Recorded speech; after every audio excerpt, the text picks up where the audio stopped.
Ada peristiwa yang sangat mengagetkan dan menggemparkan semua orang. Kisah ini tidak terlalu masyhur, tapi menarik untuk jadi pembelajaran buat kita. Sosok wanita buruk rupa, yang mungkin orang berkata, siapa sih dia? Tapi ternyata sosok khalifah, presiden, jatuh cinta padanya. Kenapa bisa? Kenapa bisa sosok petinggi negara jatuh cinta dengan sosok wanita itu? Suatu ketika sang khalifah melemparkan uang kepada rakyatnya. Maka semua rakyat itu berebutan untuk mengambil harta itu. Semua. Kecuali satu wanita yang tidak bergerak dari tempatnya berdiri. Karena sang raja datang, semua rakyat menyambutnya. Dan ketika disambut, raja itu mengamburkan uangnya kepada rakyatnya. Dan semua rakyat berebutan mengambil. Dan sang wanita tetap berdiri, tidak memungut uang tersebut. Maka sang raja pun turun dari tempat duduknya. Di kendaraannya dia turun. Dia datangi wanita yang buruk rupa itu. Kenapa kamu tidak mengambil harta itu? Padahal aku sudah bagi-bagikan. Kenapa? Jawaban singkat dari sosok wanita, itu cuma harta yang sejenak. Saya mengharapkan kekayaan di akhirat. Itu dari Bapak, itu dari Raja. Tapi saya harapkan pemberian dari Allah.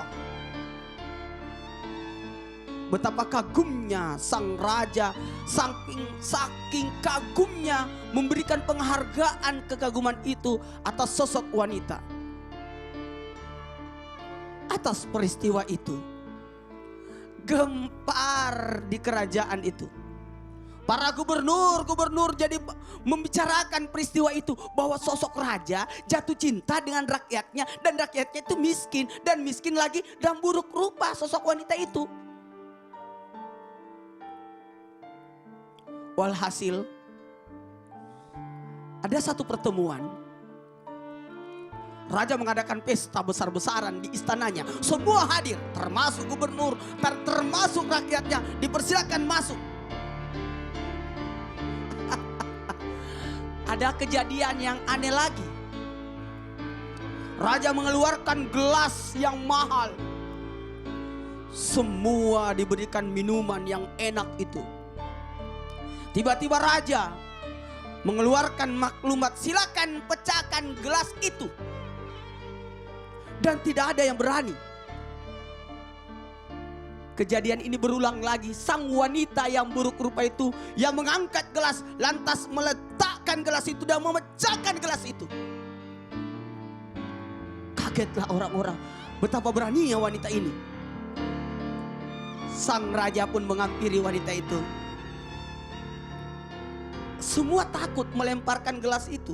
Tapi kenapa kau berani melemparkan gelas itu hingga pecah? Sang wanita itu berkata lagi, saya taat kepada Allah, bukan taat kepada Bapak. Kalaupun saya taat kepada Bapak Raja, sebenarnya saya taat kepada Allah. Ku ampus akun wahlikun nara, bukan hanya itu. Kepada siapa kita menjaga diri, tapi atiullah wa atiur rasul wa ulil amri minkum. Saya diminta oleh Allah untuk taat kepada pemimpinku, dan engkau memerintahkan kami untuk memecahkan gelas itu, dan aku pun melakukannya. Jadi saya bukan hanya taat kepada Bapa, tapi saya taat kepada Allah. Dan saat itu juga sang raja meminang wanita buruk rupa itu menjadi istrinya. Dan tidak ada komentar dari rakyat, tidak ada komentar dari gubernur, dan semua kagum atas wanita ini. Apa hikmah di balik kisah ini yang saya angkat? Jangan lihat wanita dari mukanya, dari kedudukannya, dari hartanya. Tapi lihatlah wanita karena kemuliaan agamanya. Sosok wanita yang luar biasa. Kita bisa bercermin dari ibu Nabi Isa Siti Maryam, kita bisa bercermin dari Ratu Asia, kita bisa bercermin dengan Siti Khadijah yang tidak peduli dengan hartanya, semua diserahkan demi agama Allah. Itu karena agamanya. Dan wanita-wanita yang karena agamanya tidak akan melihat dari harta suaminya, tapi dia akan memuliakan suaminya apa adanya. Kau pandang suamimu, ya Allah, jikalau ada sosok laki-laki yang membenci istrinya, ingat, ketahuilah, istri itu adalah pilihanmu.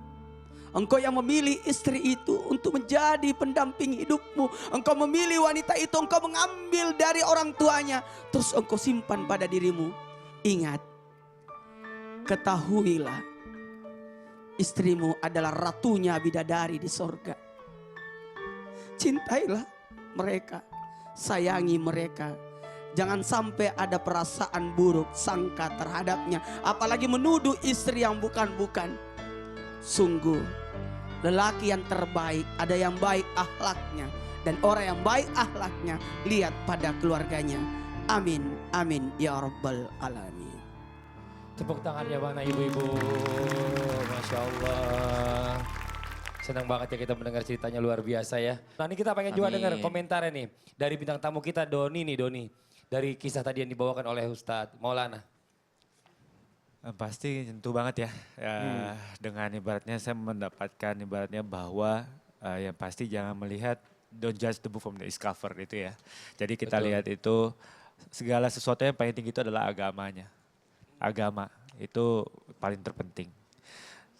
Mungkin itu bikin saya ini sih, alhamdulillah ya, saya bisa ngeliat dari istri juga sekarang udah berhijab. Masya Allah. Ya seperti itu. Coba ucapkan kegembiraan yang sangat besar ketika mengetahui istri sudah berhijab dan tidak dipaksa dan dia sendiri yang mau berhijab. Ayo datangi istri. Ayo.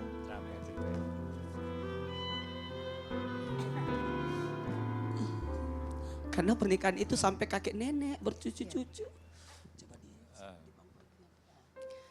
Yang pasti sih pengen titip pesan, pengen ini ya, mengungkapkan rasa ya.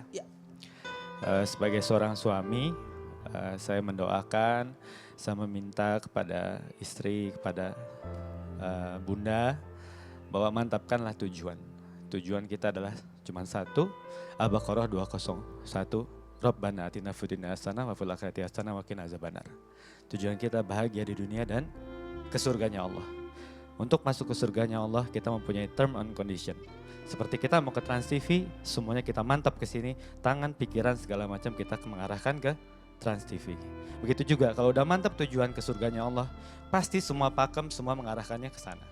Dari sisi perilaku, dari sisi keseharian, itu harus mantap ke sana. Dan saya bersyukur dulu mungkin bisa tahu Soraya seperti apa, sekarang alhamdulillah sudah berhijrah. Saya bersyukur sama Allah, saya cuman hanya bisa ikhtiar, semuanya Allah yang memberikan hasil dan yang merubah istri. Terima kasih. Alhamdulillah sudah diberikan banyak bimbingan juga. Ya seperti yang tadi dibilang, pasangan hidup kan partner ibadah, mitra ibadah. Mitra ibadah. Dengan punya suami yang bisa membimbing, insya Allah juga otomatis kita sebagai istri yang jadi makmumnya lebih terarah ke jalan yang lebih baik. Yang pastinya juga insya Allah juga bisa berusaha sama-sama berjuang untuk menuju surganya Allah. Amin, amin, ya rabbal alamin. Tepuk tangan dulu dong Bun, Masya Allah nih senang banget ya, luar biasa ya tema kita hari ini. Mudah-mudahan buat jamaah yang ada di studio dan juga jamaah yang di rumah yang telah menyaksikan Islam itu Indah hari ini, diberikan oleh Allah keluarga yang sakinah, mawaddah dan warahmah. Amin, amin ya rabbal alamin. Buat yang di rumah jangan kemana-mana, kita segera kembali lagi tetap di Islam itu Indah. Jamaah, oh jamaah, alhamdulillah. Sok laki-laki, jikalau engkau mau melihat istrimu bahagia, bahagiakan dia karena Allah menitipkan atasnya padamu, dan ingat dia sudah memberikan kamu keturunan.